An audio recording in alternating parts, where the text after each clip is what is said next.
हमने कहा तकलीफ दे रखी है? हमने कहा तकलीफ दे रखी है? आपको मैं बताता हूँ, याचिका पर यही हुआ था। नहीं किसी की याचिका पर हो, लेकिन याचिका पर आदेश देने से पहले माननीय सर्वोच्च न्यायालय को या किसी भी अदालत को जमीनी सच्चाई देखनी चाहिए, उसका फिजिकल इंस्पेक्शन करना चाहिए और सच जानने के बाद, तथ्य जानने के बाद ही कोई फैसला देना चाहिए। मैं आपको थोड़ा पीछे लेके जाता हूँ। आपको याद होगा जिस समय CA/NRC का आंदोलन चल रहा था और उस आंदोलन में जो वहाँ का शाहीन बाग का आंदोलन था, उस शाहीन बाग के आंदोलन को भी यही कहा गया था कि इन्होंने रास्ता रोक रखा है, लोगों के आने जाने में दिक्कत है। लेकिन आप सारे के सारे जानते होंगे कि रास्ता पब्लिक ने नहीं रोका था। जो लोग आंदोलन कर रहे थे उनमें किसी ने रास्ता नहीं रोका था। रास्ता किसने रोका था? आप जाएंगे नोएडा महामाया फ्लाईओवर के वहाँ जो गोल चक्कर है, वहाँ से उत्तर प्रदेश सरकार ने रोका हुआ था। और जब आप दिल्ली जाएंगे तो सरिता विहार पे दिल्ली गवर्नमेंट ने रोका हुआ था। और वो जो रोड था, दोनों तरफ से 8 लेन का रोड था, 4 लेन एक तरफ, 4 लेन एक तरफ। और जहां आप जाएंगे कालीदी कुंज का जो मोड़ है, वहां से लगभग 1 किलोमीटर अंदर शाहीन बाग का आंदोलन था। वो रोड बिल्कुल खाली था, लेकिन सरकारों ने रोका। और इसीलिए जब हाईकोर्ट में पिटीशन डाली गई दिल्ली हाईकोर्ट में, तो दिल्ली हाईकोर्ट ने झाड़ लगाते हुए प्रशासन को कहा, पुलिस प्रशासन को, कि रोज रोज इस बात के लिए आते हो, आप जाके ही आपका काम है, जाके वहां आप पता करो, वहीं उस समस्या का समाधान करो। तो केवल आंदोलन को बदनाम करने के लिए उत्तर प्रदेश और दिल्ली सरकार ने वो रोका। और ठीक इसी तरह से इस आंदोलन को बदनाम करने के लिए केवल और केवल सरकार है जो रास्ते में रोड अटका रही है। आप पीछे देख सकते हैं, मेरे कहने की जरूरत नहीं है। आप सारे मीडिया के साथी, आप जाइए अपने कैमरे लेके, आप पूरा रिकॉर्ड कीजिए, पूछिए किसने रोका हुआ है। आपके सामने दिख जाएंगे, आपको नाम ही लिखा हुआ दिख जाएगा, दिल्ली पुलिस ने रोका हुआ। ये सब आरोप हैं किसानों पर, सच्चाई इससे कहीं दूर है। और अगर सुप्रीम कोर्ट भी इस सच्चाई को जाने बिना, इन फैक्टों को पूरी तरह से समझे बिना, फिजिकल इंस्पेक्शन के बिना कुछ भी कहती है, तो मैं समझता हूँ इससे दुखद कुछ और हो नहीं सकता। तो सर ये बिस्तर बांध लिया, आप लोग जा रहे हैं। कौन कहा बोरिया बिस्तर बांध लिया? नहीं, अगर आपको ये खुशफहमी है या सरकार को या कोर्ट को, किसी को खुशफहमी है, पालते रहिए। किसान इतना कमजोर नहीं है। किसान ने एक बार आवाज उठाई है और ये आंदोलन जब तक सरकार तीनों कानून वापस नहीं ले लेगी, MSP को कानून नहीं बनाएगी, तब तक यहाँ जाने वाला नहीं है। अगर आप उसकी बात करो, भीड़ की बात, तो ये सिर्फ 2 से 3 घंटे की देरी है। अभी यहाँ से कॉल देंगे तो 3 घंटे में यहाँ पे लाखों लोग आपको दिखाई देंगे।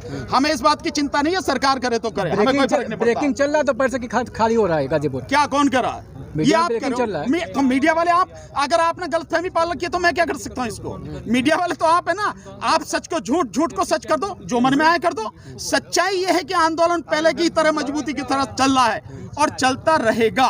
कल से ट्विटर पे ट्रेंडिंग चल रहा है कि किसान दिल्ली के लिए चलें, कूच करें। क्या तैयारी, कुछ प्लान है क्या? हमें तो जैसा आपने खोल दिया, जैसा रास्ता खाली होगा उसके बाद हमारी रणनीति है। संयुक्त किसान मोर्चा जो तय करेगा उस पर सारे किसान अमल करेंगे, वही होगा सर। ये भी कहा जा रहा है कि किसान आंदोलन जो है वो धीरे-धीरे कमजोर पड़ता हुआ नजर आ रहा है। ये तो जिसको गलतफहमी पालनी है वो पाल ले।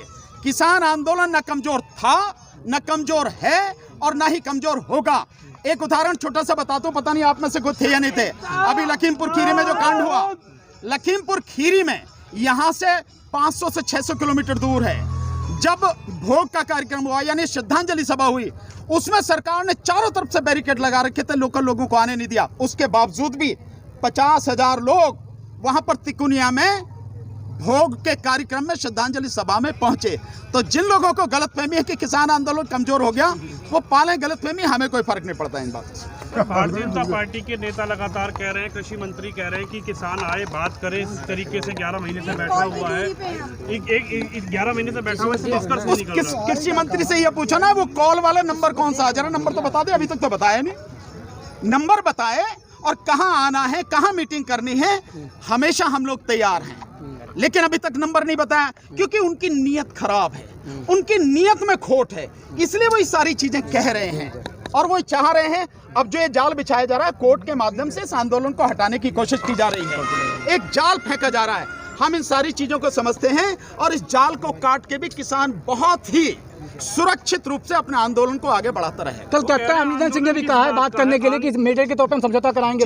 जिसको बात करनी है करे। संयुक्त किसान मोर्चा जब किसानों की तरफ से बात करेगा तो संयुक्त किसान मोर्चा करेगा, और जब उनके साथ में बात होगी, सरकार की बात होगी, और बात की भी कोई जरूरत नहीं है। तीनों कानून वापस ले लो, MSP को कानून बना दो, बात खत्म। क्या बात करनी है? लागू नहीं किया, रोक लगा दी, फिर किस बात की रोक लगा दी है?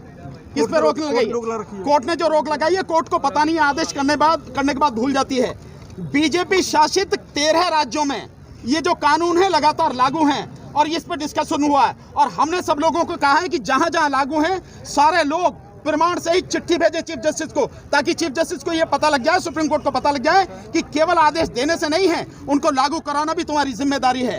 तो जो कानून लागू हो चुके हैं लगातार इसमें जो बीजेपी शासित राज्यों में लागू हैं, वहां पर कोर्ट के जो आदेश है उसका अपमान हो रहा है, उसकी अवमानना हो रही है। तो कोर्ट की जिम्मेदारी है कि अगर बंद है तो उनको रोके तरीके से। हो रही है तो आप ही बताइए, हो रही है।